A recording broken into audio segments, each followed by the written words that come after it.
عالم اسلام کا ایک نوجوان لندن میں رات کے تیسرے پہر اٹھتا، سردی کی یخ بستگی میں سرد پانی سے وضو کرتا اور نماز تہجد ادا کرتا۔ ایک بڑھیا جو اسے یہ معمول کرتے بلا ناغہ دیکھتی، ایک دن پوچھ لیا کہ بیٹا تم یہ کیا کرتے ہو؟ تو اس نوجوان نے کہا کہ میں اپنے رب کی عبادت کرتا ہوں۔ تو بڑھیا نے کہا کہ یہ بات تو ٹھیک ہے، لیکن سردی کی یخ بستگی ہے، ٹھٹھرتا ہوا پانی ہے، تم اپنی نیند پوری کرو، تاخیر سے یہ کام کر سکتے ہو۔ تو نوجوان نے کہا کہ میں نہیں چاہتا میرے رب کی عبادت میں مجھ سے تاخیر ہو۔ تو اس بڑھیا نے تعریف میں تاریخی جملہ کہا کہ نوجوان، کیا فولادی ایمان ہے تمہارا، اس سے تو تم لوہے کو کاٹ سکتے ہو۔ عالم اسلام آج اس نوجوان کو ڈاکٹر علامہ محمد اقبال کے نام سے جانتا ہے۔ لکھتے ہیں، زمستانی ہوا میں گرچہ تھی شمشیر کی تیزی، نہ چھوٹے مجھ سے لندن میں بھی آداب سحر خیزی۔ کلیم عاجز صاحب کی غزل بہت عمدہ لکھتے ہیں، میرے ہی لہو پر گزر اوقات کرو ہو، مجھ سے ہی امیروں کی طرح بات کرو ہو،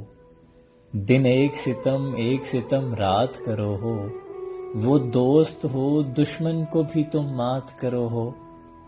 ہم خاک نشیں تم سخن آرا سر بام، پاس آ کے ملو دور سے کیا بات کرو ہو، ہم کو جو ملا ہے وہ تم ہی سے تو ملا ہے، ہم اور بھلا دیں تمہیں کیا بات کرو ہو، یوں تو کبھی منہ پھیر کے دیکھے بھی نہیں ہو، جب وقت پڑے ہے تو مدارات کرو ہو، دامن پہ کوئی چھینٹ نہ خنجر پہ کوئی داغ، تم قتل کرو ہو کہ کرامات کرو ہو، بکنے بھی تو آج اس کو جو بولے ہے بکے ہے، دیوانہ ہے دیوانے سے کیا بات کرو ہو۔ جن کے حکم سے حجر کلمہ پڑھیں، وہ جن کو شجر سلام کریں، وہ جن سے جانور اپنی تکلیف کی شکایات کریں، درخت کا تنا جن کے غم و وصال میں سسکیاں لے کے رو پڑے، وہ جن کے ایک اشارے سے چاند دو ٹکڑے ہو جائے، اور جن کے سوار ہونے کی برکت سے لاغر اونٹنی بھی تندرست و توانا ہو جائے۔ یہ شان ہے میرے مصطفیٰ کریم آقا صلی اللہ علیہ وآلہ وسلم کی، اور واللہ اگر سیرت نگاروں نے یوں لکھا ہوتا کہ مصطفیٰ کریم آقا صلی اللہ علیہ وآلہ وسلم کے سوار ہونے کی برکت سے وہ ڈاچی ہوا میں اڑنے لگی تو میں اس پر بھی ایمان لے آؤں گا، کیونکہ یہ کوئی عام بات نہیں، وہ سواری تھی میرے مصطفیٰ کریم آقا اللہ کے محبوب نبی تاجدار انبیاء خطب نبوت کے تاجدار کی پہلی سواری تھی، کوئی عام سواری نہیں تھی۔ قطرے کو سمندر، ذرے کو ستارہ کرتے ہیں، کونین کو خم آ جاتا ہے جب زلف سنوارا کرتے ہیں۔ روگاں وچوں روگ ہے ڈاڈا تے جس دا نام غریبی، چھڈ جاندے نے سنگی ساتھی تے رشتے دار قریبی۔ غربت انسان کو اپنے ہی شہر میں اجنبی کر دیتی ہے، اللہ کبھی کسی کو کسی کا محتاج نہ کرے۔ زندگی میں اگر آپ کو آپ کے ہم سفر کے انتخاب کا موقع ملے تو کسی ذمہ دار اور حقیقت پسند انسان کا انتخاب کرنا، جو آپ کو پریکٹیکل لائف میں بھی آپ کے ساتھ آپ کی عزت و حرمت چادر چار دیواری ہو، کیونکہ جب حقیقتوں کا سامنا ہوتا ہے اور حقیقتیں بڑی دل خراش ہوتی ہیں، ایک امیجنری ورلڈ ہوتا ہے، ایک ہوتی ہیں گراؤنڈ ریالٹیز، ایک آپ کی امیجنیشنز ہوتی ہیں، خیالات کی دنیا سے جب آپ گراؤنڈ ریالٹیز کو دیکھتے ہیں، جب ان سچویشنز کو فیس کرتے ہیں، بیڈ سرکمسٹانسز کا سامنا ہوتا ہے، تو پھر یہی محبتیں سب سے پہلے دروازے یا کھڑکیوں سے باہر نکل بھاگتی ہیں۔ اس لیے انتخاب کرنا تو کسی ذمہ دار انسان کا کرنا، جس کی محبت کی منزل نکاح ہو، اور نکاح سے مقصد عفت قائم کرنا ہو، جو تمہاری عزت اور حرمت کی آبرو رکھ سکے اور نبھا سکے جو وہ کال کرے۔ اس لیے بڑا سوچ سمجھ کے فیصلہ کرنا، خیالات کی دنیا میں مت رہنا، محبت کی منزل نکاح ہے۔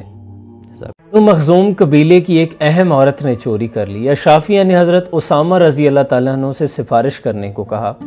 حضور اکرم صلی اللہ علیہ وآلہ وسلم نے اس پر فرمایا، ٹھہرو اسامہ، بنی اسرائیل کی قوم اپنے اسی طرز عمل کی وجہ سے تباہ و برباد ہو گئی کہ جب ان میں کوئی اونچے طبقے کا آدمی چوری کرتا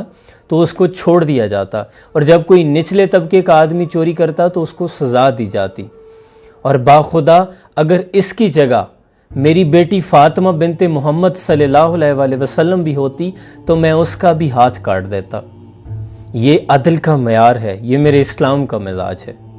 سردی کے آتے ہی ترکی اور بلغاریہ کے لوگ کچھ گرم جیکٹس، گرم کپڑے درختوں کو پہنا دیتے ہیں اور اوپر ایک چٹ لگی ہوتی ہے کہ جو اس کا مستحق ہے وہ اس کو پہن سکتا ہے۔ یوں لوگوں میں وہ خیر بانٹتے ہیں۔ چونکہ سردیوں کی آمد ہے، اس لیے جہاں ہم اپنے لیے اور اپنے بچوں کے لیے گرم کپڑوں کا اہتمام کرتے ہیں، اپنے ارد گرد غریب اور نادار لوگوں کو ضرور یاد رکھیں۔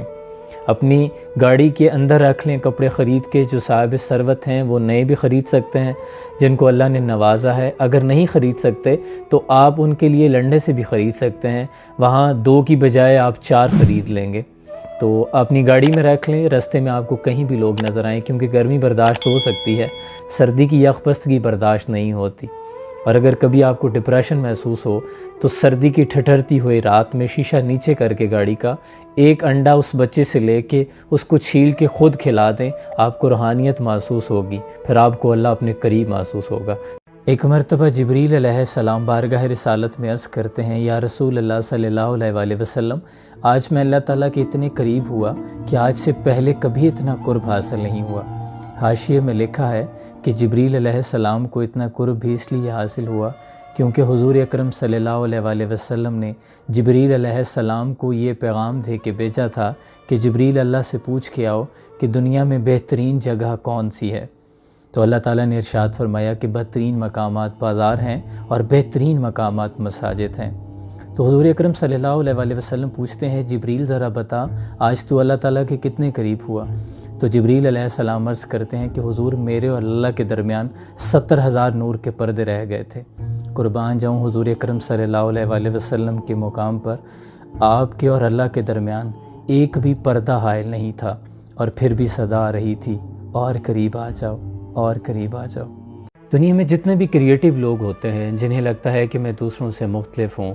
تو سب سے پہلے انہیں جس کیفیت سے دوچار ہونا پڑتا ہے وہ ہے تنہائی، جس میں انہیں یہ احساس ہوتا ہے کہ میں اپنے دوسرے بہن بھائیوں سے مختلف ہوں، میں اپنے دوستوں سے مختلف ہوں، میں اپنے والدین کے خیالات کے مطابق نہیں چلتا۔ پھر اس تنہائی میں انہیں اس بات کی لگن پیدا ہوتی ہے کہ میری وجہ تخلیق کیا ہے، میرا زندگی میں آنے کا مقصد کیا ہے۔ اپنی ہی ذات میں وہ ایک کنویں میں گر جاتے ہیں، وہاں پھر وہ ایک تلاش پیدا ہوتی ہے۔ اسی تلاش کے دوران اول تو انہیں اس بات کا اندازہ نہیں ہوتا پہلے کہ مجھے کیا بننا ہے، آئنسٹائن بننا ہے، فیض بننا ہے، میر تقی میر بننا ہے، لیکن آہستہ آہستہ جیسے ایک کوئلے کی کان میں ہیرا بنتا ہے، ان کے اندر وہ تڑپ، وہ لگن، ان کے اندر وہ جو جستجو پیدا کرتی ہے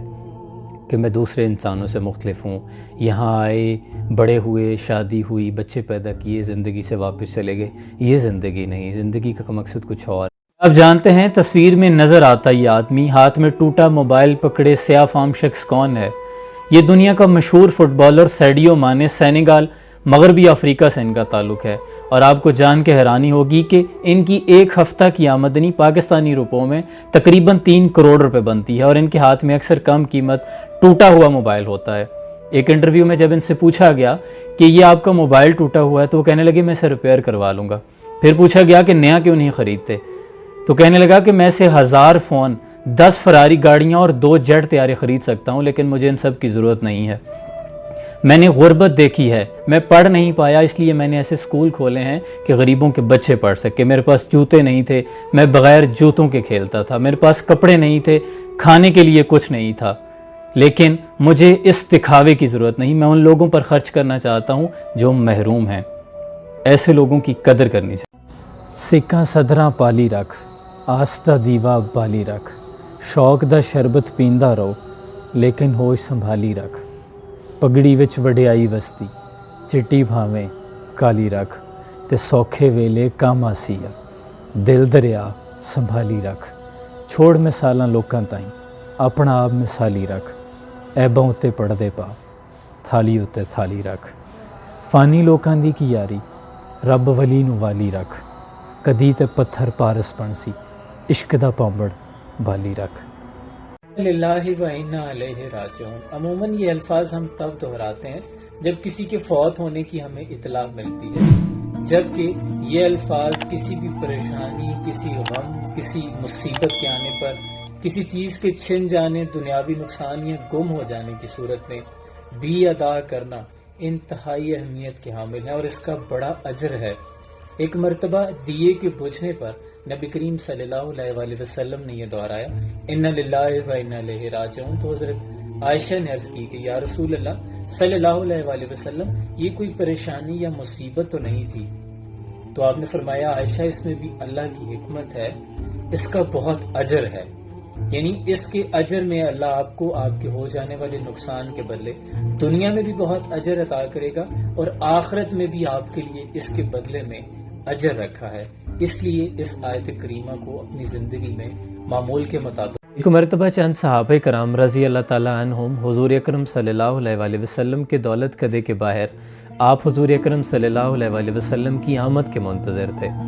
اور جب حضور اکرم صلی اللہ علیہ وآلہ وسلم گھر سے ان سے ملنے کے لیے تشریف لے جانے لگے تو حضور پانی میں اپنی داڑھی اور بال مبارک کو سنوارنے لگے، تو حضرت عائشہ صدیقہ رضی اللہ تعالیٰ عنہ یہ منظر دیکھ رہی تھی۔ عرض کرتی ہیں کہ حضور صلی اللہ علیہ وآلہ وسلم آپ تو اللہ کے رسول ہیں، آپ بھی باہر تشریف لے جانے کے لیے اہتمام کر رہے ہیں۔ تو پھر اس پر مصطفیٰ کریم آقا صلی اللہ علیہ وآلہ وسلم نے ارشاد فرمایا نعم اذا خرج رجل الا اخوانہ فلیہ من نفسہ فإن اللہ جمیل و یحب الجمال، کہ ہاں جب بندہ اپنے بھائیوں سے ملنے کے لیے جا رہا ہو تو اسے چاہیے کہ اپنا حلیہ درست کر لے، اللہ تعالیٰ جمیل ہیں اور جمال کو پسند کرتے ہیں۔ سبحان اللہ۔ آقا کریم صلی اللہ علیہ وآلہ وسلم نے ارشاد فرمایا من ترک سنتی فلیس منی، جس نے میری سنت کو ترک کیا وہ میرا امتی نہیں۔ میں داڑھی کے بارے میں لمبے چوڑے دلائل پیش نہیں کروں گا، صرف اتنی گزارش کروں گا کہ کم از کم داڑھی کا مذاق مت بنایا کرے، یہ سنت ہے اور سنت کا مذاق مت بنائیں۔ اگر آپ کو میری بات بری لگے تو امام غزالی رحمۃ اللہ علیہ فرماتے ہیں کہ جب محفل میں بیٹھو تو چھاننی بن کے نہیں چھج بن کے بیٹھا کرو۔ چھاننی جو ہوتی ہے وہ چنگا چنگا سودا جو ہے نا وہ نیچے گرا دیتی ہے اور پیچھے کچرا رہ جاتا ہے، جبکہ چھج وہ چھان لیتا ہے، جن کا گاؤں سے تعلق ہے ان کو خوب سمجھ آ گئی ہوگی، وہ اچھا سودا رکھ لیتا ہے۔ تو جو بات آپ کو اچھی لگتی ہے آپ ضرور رکھ لیں۔ تو مخزوم قبیلے کی ایک اہم عورت نے چوری کر لی، اشرافیہ نے حضرت اسامہ رضی اللہ تعالیٰ عنہ سے سفارش کرنے کو کہا۔ حضور اکرم صلی اللہ علیہ وآلہ وسلم نے اس پر فرمایا ٹھہرو اسامہ، بنی اسرائیل کی قوم اپنے اسی طرز عمل کی وجہ سے تباہ و برباد ہو گئی کہ جب ان میں کوئی اونچے طبقے کا آدمی چوری کرتا تو اس کو چھوڑ دیا جاتا، اور جب کوئی نچلے طبقے کا آدمی چوری کرتا تو اس کو سزا دی جاتی، اور باخدا اگر اس کی جگہ میری بیٹی فاطمہ بنت محمد صلی اللہ علیہ وآلہ وسلم بھی ہوتی تو میں اس کا بھی ہاتھ کاٹ دیتا۔ یہ عدل کا معیار ہے، یہ میرے اسلام کا مزاج ہے۔ سردی کے آتے ہی ترکی اور بلغاریہ کے لوگ کچھ گرم جیکٹس، گرم کپڑے درختوں کو پہنا دیتے ہیں اور اوپر ایک چٹ لگی ہوتی ہے کہ جو اس کا مستحق ہے وہ اس کو پہن سکتا ہے، یوں لوگوں میں وہ خیر بانٹتے ہیں۔ چونکہ سردیوں کی آمد ہے، اس لیے جہاں ہم اپنے لیے اور اپنے بچوں کے لیے گرم کپڑوں کا اہتمام کرتے ہیں، اپنے ارد گرد غریب اور نادار لوگوں کو ضرور یاد رکھیں۔ اپنی گاڑی کے اندر رکھ لیں کپڑے خرید کے، جو صاحب ثروت ہیں وہ نئے بھی خرید سکتے ہیں، جن کو اللہ نے نوازا ہے۔ اگر نہیں خرید سکتے تو آپ ان کے لیے لنڈے سے بھی خرید سکتے ہیں، وہاں 2 کی بجائے آپ 4 خرید لیں گے، تو اپنی گاڑی میں رکھ لیں، رستے میں آپ کو کہیں بھی لوگ نظر آئیں، کیونکہ گرمی برداشت ہو سکتی ہے، سردی کی یخ بستگی برداشت نہیں ہوتی۔ اور اگر کبھی آپ کو ڈپریشن محسوس ہو تو سردی کی ٹھٹھرتی ہوئی رات میں شیشہ نیچے کر کے گاڑی کا ایک انڈا اس بچے سے لے کے اس کو چھیل کے خود کھلا دیں، آپ کو روحانیت محسوس ہوگی، پھر آپ کو اللہ اپنے قریب محسوس ہوگا۔ قصور مند ہمارے پنجابی صوفی شاعر تھے، وہ لکھتے ہیں بڑے بڑے میں شی جوان ڈٹھے، بڑے بڑے میں شی جوان ڈٹھے، جنہاں دا چلدا دبکا تے بھار کوئی نہیں، اگے موت دے کنڈ لوا جاندے، لتاں ذرا بھی چلیا بھار کوئی نہیں، تے اے بھی پتا سو نہیں خودی منظور اوتھے، پھر بھی کردہ استغفار کوئی نہیں، تے سودا موت دا نت قصور مندا، زندگی لبنی وچ بازار کوئی نہیں۔ ایک مرتبہ جبریل علیہ السلام بارگاہ رسالت میں عرض کرتے ہیں یا رسول اللہ صلی اللہ علیہ وآلہ وسلم، آج میں اللہ تعالیٰ کے اتنے قریب ہوا کہ آج سے پہلے کبھی اتنا قرب حاصل نہیں ہوا۔ حاشیے میں لکھا ہے کہ جبریل علیہ السلام کو اتنا قرب بھی اس لیے حاصل ہوا کیونکہ حضور اکرم صلی اللہ علیہ وآلہ وسلم نے جبریل علیہ السلام کو یہ پیغام دے کے بھیجا تھا کہ جبریل اللہ سے پوچھ کے آؤ کہ دنیا میں بہترین جگہ کون سی ہے، تو اللہ تعالیٰ نے ارشاد فرمایا کہ بہترین مقامات بازار ہیں اور بہترین مقامات مساجد ہیں۔ تو حضور اکرم صلی اللہ علیہ وسلم پوچھتے ہیں جبریل ذرا بتا آج تو اللہ تعالیٰ کے کتنے قریب ہوا؟ تو جبریل علیہ السلام عرض کرتے ہیں کہ حضور میرے اور اللہ کے درمیان 70,000 نور کے پردے رہ گئے تھے۔ قربان جاؤں حضور اکرم صلی اللہ علیہ وسلم کے مقام پر آپ کے اور اللہ کے درمیان ایک بھی پردہ حائل نہیں تھا، اور پھر بھی صدا آ رہی تھی اور قریب آ جاؤ، اور قریب آ جاؤ۔ دنیا میں جتنے بھی کریٹیو لوگ ہوتے ہیں جنہیں لگتا ہے کہ میں دوسروں سے مختلف ہوں، تو سب سے پہلے انہیں جس کیفیت سے دوچار ہونا پڑتا ہے وہ ہے تنہائی، جس میں انہیں یہ احساس ہوتا ہے کہ میں اپنے دوسرے بہن بھائیوں سے مختلف ہوں، میں اپنے دوستوں سے مختلف ہوں، میں اپنے والدین کے خیالات کے مطابق نہیں چلتا۔ پھر اس تنہائی میں انہیں اس بات کی لگن پیدا ہوتی ہے کہ میری وجہ تخلیق کیا ہے، میرا زندگی میں آنے کا مقصد کیا ہے۔ اپنی ہی ذات میں وہ ایک کنویں میں گر جاتے ہیں، وہاں پھر وہ ایک تلاش پیدا ہوتی ہے۔ اسی تلاش کے دوران اول تو انہیں اس بات کا اندازہ نہیں ہوتا پہلے کہ مجھے کیا بننا ہے، آئنسٹائن بننا ہے، فیض بننا ہے، میر تقی میر بننا ہے، لیکن آہستہ آہستہ جیسے ایک کوئلے کی کان میں ہیرا بنتا ہے، ان کے اندر وہ تڑپ، وہ لگن، ان کے اندر وہ جو جستجو پیدا کرتی ہے کہ میں دوسرے انسانوں سے مختلف ہوں۔ یہاں آئے، بڑے ہوئے، شادی ہوئی، بچے پیدا کیے، زندگی سے واپس چلے گئے، یہ زندگی نہیں، زندگی کا مقصد کچھ اور۔ آپ جانتے ہیں تصویر میں نظر آتا یہ آدمی ہاتھ میں ٹوٹا موبائل پکڑے سیاہ فام شخص کون ہے؟ یہ دنیا کا مشہور فٹ بالر سیڈیو مانے، سینیگال مغربی افریقہ سے ان کا تعلق ہے، اور آپ کو جان کے حیرانی ہوگی کہ ان کی ایک ہفتہ کی آمدنی پاکستانی روپوں میں تقریباً 3 کروڑ روپے بنتی ہے، اور ان کے ہاتھ میں اکثر کم قیمت ٹوٹا ہوا موبائل ہوتا ہے۔ ایک انٹرویو میں جب ان سے پوچھا گیا کہ یہ آپ کا موبائل ٹوٹا ہوا ہے تو وہ کہنے لگے میں اسے ریپیئر کروا لوں گا۔ پھر پوچھا گیا کہ نیا کیوں نہیں خریدتے؟ تو کہنے لگا کہ میں سے 1000 فون، 10 فراری گاڑیاں اور 2 جیٹ طیارے خرید سکتا ہوں، لیکن مجھے ان سب کی ضرورت نہیں ہے۔ میں نے غربت دیکھی ہے، میں پڑھ نہیں پایا، اس لیے میں نے ایسے سکول کھولے ہیں کہ غریبوں کے بچے پڑھ سکے۔ میرے پاس جوتے نہیں تھے، میں بغیر جوتوں کے کھیلتا تھا، میرے پاس کپڑے نہیں تھے، کھانے کے لیے کچھ نہیں تھا، لیکن مجھے اس دکھاوے کی ضرورت نہیں، میں ان لوگوں پر خرچ کرنا چاہتا ہوں جو محروم ہیں۔ ایسے لوگوں کی قدر کرنی چاہیے۔ ایک عربی حکایت ہے کہ ایک بوڑھے باپ نے اپنے بیٹے کو بلایا اور اسے خستہ حال گھڑی دیتے ہوئے کہا کہ بیٹا یہ گھڑی تمہارے پردادا کی ہے اور 200 سال پرانی ہے، یہ گھڑی میں تمہیں دینا چاہتا ہوں، لیکن اس سے پہلے تمہیں میرا ایک کام کرنا ہوگا۔ اس گھڑی کو گھڑیوں کی دکان پر لے جاؤ اور پوچھو وہ اسے کتنے میں خریدیں گے۔ تو واپسی پر لڑکے نے بتایا کہ گھڑی کی حالت دیکھ کر اس کے 5 درہم سے زائد قیمت دینے کو تیار نہیں۔ تو باپ نے کہا کہ اب اسے وہاں جا کر بیچو جہاں قیمتی نوادرات کی فروخت ہوتی ہے۔ تو لڑکے نے واپسی پر خوشی سے بتایا کہ وہ اس کی قیمت 5000 درہم دینے کو تیار ہیں۔ تو اس پہ باپ نے کہا کہ اب اسے عجائب گھر لے جاؤ اور فروخت کرنے کا ارادہ ظاہر کرو۔ تو لڑکے نے حیرت سے بتایا کہ وہ اس کی قیمت 50,000 درہم دینے کو تیار ہیں۔ تو باپ نے کہا کہ بیٹا اس کی قیمت لگا کر میں صرف تمہیں یہ سمجھانا چاہتا تھا کہ خود کو ان لوگوں میں ضائع مت کرنا جہاں تمہاری قدر و منزلت نہ ہو۔ تمہاری قدر وہی لوگ کریں گے جنہیں انسان کو سمجھنے کی پرکھ ہوگی، لہٰذا ان لوگوں کی باتوں کی پرواہ کیے بغیر آگے بڑھ